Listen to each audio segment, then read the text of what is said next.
O Matrimônio, por Søren Kierkegaard. Editorial Psi II. Canal Le Conde. Capítulo 4. O mistério do matrimônio. Segundo. Digressão sobre a dúvida. A Igreja recebe com isso uma promessa. Já vimos como o amor se presta perfeitamente a passar a uma esfera concêntrica superior. Sua resolução faz o indivíduo livre, porém, quanto mais livre é o indivíduo, mais beleza estética tem o matrimônio. Assim, se buscamos o caráter estético da paixão em sua infinitude imediata e presente, então será preciso ver no matrimônio a glorificação desse amor, ao qual excede em beleza. O que surge claramente, creio, do que antecede, assim como acabamos de ver que toda objeção tendente a diminuir a Igreja carece de fundamento, e somente se apresenta ao homem a quem a religião escandalize. Sendo assim, o resto é contigo, porque trata-se de saber se este amor é realizável. Dirás provavelmente, após haver aprovado minha exposição até aqui, a dificuldade de realizar o matrimônio continua sendo a mesma que a da paixão. Respondo categoricamente que não, porque o matrimônio comporta a lei do movimento. A paixão continua sendo an sich, uma coisa em si vazia para sempre de conteúdo real, porque move-se simplesmente num meio externo. Na solução ética e religiosa, o amor conjugal recebe a possibilidade de uma história interna e distingue-se da paixão como paixão, por ser dotada de uma história. A paixão é forte, mais forte que o mundo inteiro. Porém, no momento em que a dúvida ali se instala, a paixão fica destruída. Como o sonâmbulo que é capaz de palmilhar caminhos perigosos com uma segurança infinita, mas que, ao escutar seu nome, cai no abismo. O amor conjugal está armado, porque na resolução a atenção não só se dirige ao mundo exterior, como que nela a vontade está dirigida para si mesma, para o interior. E agora, inverto os termos, e te digo que a estética não reside no imediato, e sim no conquistado. E como o matrimônio é justamente a imediatez que comporta a mediatez, a infinitude que comporta o finito, a eternidade que comporta a temporalidade, parece assim duplamente ideal, no sentido antigo do termo, e no sentido romântico. Quando digo que a estética reside no conquistado, não pretendo por certo que se ache no esforço puro e simples, o qual é de fato negativo. E o puramente negativo, nunca sendo estético. Trata-se de um esforço que tem em si sua matéria, de uma luta que tem em si sua vitória. E nessa dualidade se acha a estética. Isso é o que creio dever recordar a propósito do entusiasmo, do desespero, que hoje induz a preconizar o conquistado como oposto ao imediato, como se importasse arruiná-lo totalmente até os alicerces, para reconstruir em terra abatida. Sofri verdadeiras angústias escutando os jovens gritar com alegria como os terroristas da Revolução Francesa, de omnibus dubitandum.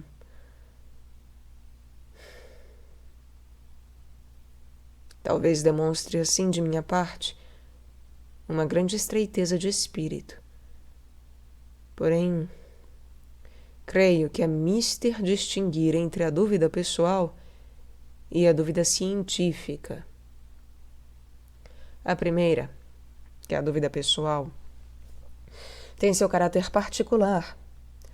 Porém, o entusiasmo dessa destruição, a qual hoje se invoca corretamente, conduz, em todo caso, uma quantidade de pessoas à dúvida, sem que tenham forças para praticá-la, e a perecer, ou a cair na insuficiência, que é igualmente o desastre certo. Porém, se a ruptura da dúvida desenvolve, ao contrário, em uns e outros, a força capaz de vencer, por sua vez, a dúvida, isso provê de coragem, pois mostra o que o homem é, radicalmente. Porém, ainda assim, não é bela, propriamente falando, pois a condição que se requer disso é a presença no homem da imediatez, e que uma evolução acentuada pela dúvida tenda a que a expressemos, em última instância, dizendo que faz o homem totalmente diferente. Porém, a beleza reside na aquisição do imediato, efetuada em e com a dúvida. Isso é que devo destacar, o que devo opor à abstração mediante a qual se glorifica a dúvida, se faz dela um ídolo. A temeridade com que os homens se precipitam sobre ela, e a cega confiança no magnífico resultado que se pode esperar dela. Acrescenta-se a isso que a dúvida é tão mais meritória quanto a coisa por conquistar mais pertence ao espiritual. Porém, o amor habita sempre uma região na qual se trata menos do conquistado que dado, e de um dar que é receber. Além do mais, eu não sei de que espécie poderia ser essa dúvida. Acaso será em um esposo a disposição pura que o teria levado a consumar tristes experiências, a aprender a duvidar para que surja ante ele a verdadeira beleza do matrimônio? Quando, em virtude dessa dúvida, se case animado por um profundo sentimento de seriedade moral? Porém, guardemo-nos de fazer o elogio de seu matrimônio e se mostre um marido fiel e constante. Felicitemo-lo, pelo menos, como um exemplo do que um homem é capaz. Ou então, para duvidar, por fim, deveria inclusive pôr em juízo o sentimento da que ama? A possibilidade de manter a beleza dessas relações, sem prejuízo do estoicismo necessário para desejá-las? Eu sei muito bem. Vós, falsos doutores, os inclinais na balança de semelhantes opiniões, para melhor apresentar-lhes vossas doutrinas enganosas. Elogiais essa concepção quando favorece vossas intenções, e então dizeis que este é o verdadeiro matrimônio. Porém, sabeis muito bem que este elogio encobre um agravo secreto, e que a mulher, sobretudo, está longe de poder contentar-se, de sorte que fazeis o possível para tentá-la. Aplicais o velho adágio divide et impera.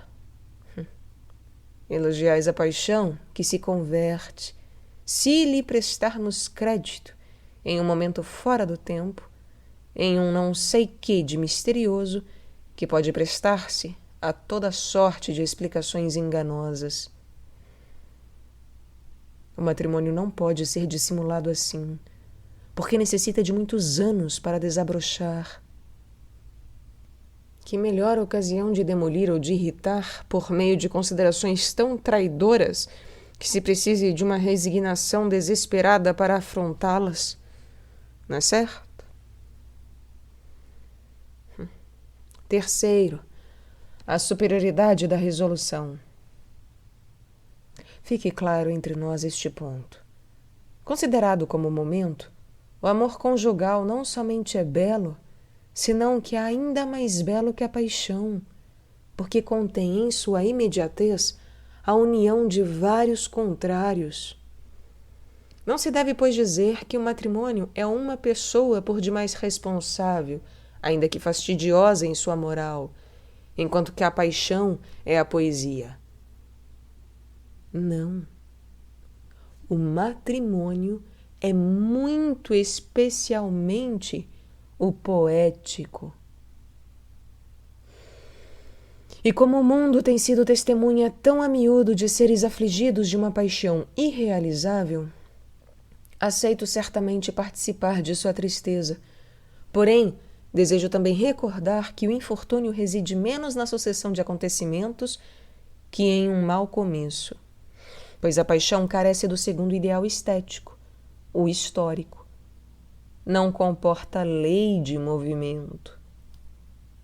Se eu cresce em uma vida pessoal tão imediata, a paixão corresponderia a uma fé que, em virtude da promessa, cresceria capaz de transportar montanhas e lançar-se-ia à realização de milagres. Talvez o conseguiste. Porém, essa fé não teria história, porque a coroação de todos esses milagres não constitui uma história, enquanto que a assimilação da fé na vida pessoal é a história da fé.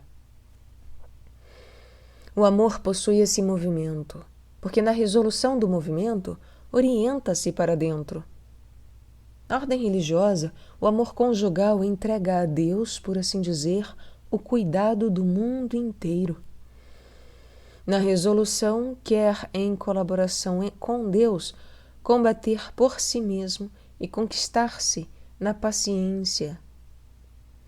Na consciência do pecado, entrou uma ideia de invalidez humana que devemos ser superada na resolução. E eu não saberia insistir o suficiente acerca do amor conjugal. Fui justo com a paixão e fiz dela, segundo creio, um elogio ainda melhor que o teu. Porém, seu caráter abstrato é seu defeito. O amor conjugal implica um suplemento, como podes ver, por sua capacidade de renunciar a si mesmo. Suponhamos uma paixão irrealizável. Se é um verdadeiro amor conjugal, os indivíduos são capazes de renunciar a ele, mesmo entregando-se com doçura em outro sentido. Porém, esse é um ato que a paixão não saberia realizar. O amor conjugal implica um suplemento, como podes ver, por sua capacidade de renunciar a si mesmo. Suponhamos uma paixão irrealizável. Se é um verdadeiro amor conjugal, os indivíduos são capazes de renunciar a ele, mesmo entregando-se com doçura em outro sentido. Porém, esse é um ato que a paixão não sabe realizar. Disso não resulta, sem dúvida, que o amor conjugal receba da dúvida sua resignação, em uma espécie de enfraquecimento da paixão. Se fosse esse o caso, não haveria resignação. E não obstante, ninguém conhece melhor a doçura da paixão que quem renuncia a ela, com a condição de ter a força necessária. Porém, essa força é igualmente poderosa quando se trata de manter o amor, de realizá-lo na vida. Necessita-se da mesma força para renunciar ou para conservar. E manter verdadeiramente é exercer uma força que estaríamos em condições de renunciar, e é manifestá-la nesse exercício. Somente nisso reside a liberdade verdadeira do ato em que essa força se mantém. Evidente desprendimento verdadeiro e a segurança do movimento. O amor conjugal revela seu caráter histórico mediante seu processo de assimilação. Exerce-se no vivido, que recupera para si. Não é, pois, um testemunho desinteressado dos sucessos, nos quais, pelo contrário, intervém essencialmente. Em suma, vive sua própria evolução. Sem dúvida, o amor romântico recupera o vivido, como quando o cavalheiro envia à sua amada as bandeiras e outros troféus ganhos em combate. Porém, apesar de o amor romântico poder imaginar que transcorre um lapso suficiente para efetuar todas essas conquistas, não pensaria, não obstante, em dizer que o amor teve uma história. A maneira prosaica de ver vai ao extremo oposto. Concebe que o amor tem uma história em geral curta e tão miseravelmente terrena que o amor deve de pronto guardar suas asas para calçar chinelos. O amor que se concebe como uma experiência recebe também uma espécie de história. Despojado, porém, de um a priori verdadeiro, carece também de continuidade e reside simplesmente no arbítrio do experimentador, arbítrio que é, por sua vez, seu próprio mundo e o destino que o preside, de modo que o amor, objeto de experiência, vê-se levado a informar-se do estado do sentimento e experimenta uma dupla alegria, quando o resultado confirma o cálculo e quando esse resultado mostra-se muito diferente do que se esperava. Nesse último caso, está igualmente satisfeito, porque encontra no imprevisto matéria de inesgotáveis combinações. Em troca, o amor conjugal dispõe-se de um a priori, porém também de uma constância intrínseca, cuja força é idêntica à lei do movimento, quer dizer, a resolução. Nesta, encontra outro elemento, porém, delineado ao mesmo tempo que a dificuldade superada. Ali é o outro interiorizado, ou o exterior refletido no interior. O histórico consiste na aparição daquele outro que recupera seu valor e que, ao fazê-lo, mostra como se não o tivesse. De sorte que o amor, saindo experimentado e purificado desse movimento, assimila-se ao vivido. O que não se comporta como experimentador não saberia dizer como surge esse outro elemento. Não obstante, o amor em seu a priori triunfou ao mesmo tempo que tudo isso, sem sabê-lo. O Novo Testamento diz em alguma parte que todo dom é bom, sempre que se o receba em ação de graças. A maior parte dos indivíduos está perfeitamente disposta ao reconhecimento quando recebe de presente uma boa coisa, porém exige ao mesmo tempo que se lhes deixe decidir que o presente é bom, no que mostram sua falta de abertura. Em troca, a outra ação de graças é verdadeiramente triunfante em seu a priori, posto que encerra um vigor eternamente sadio, ao qual não poderia afetar nem sequer um dom mau, não porque saiba colocá-lo à margem, e sim porque temos audácia, o sublime valor pessoal de atrever-nos a dar graças. O mesmo ocorre com o amor. Aqui não poderia deter-me em todas as jeremiadas que em teu enfado, tens sempre nos lábios para edificação dos afortunados. E espero que dessa vez te domines, posto que te achas ante um marido de quem não tens o menor pretexto para divertir-se à sua custa, confundindo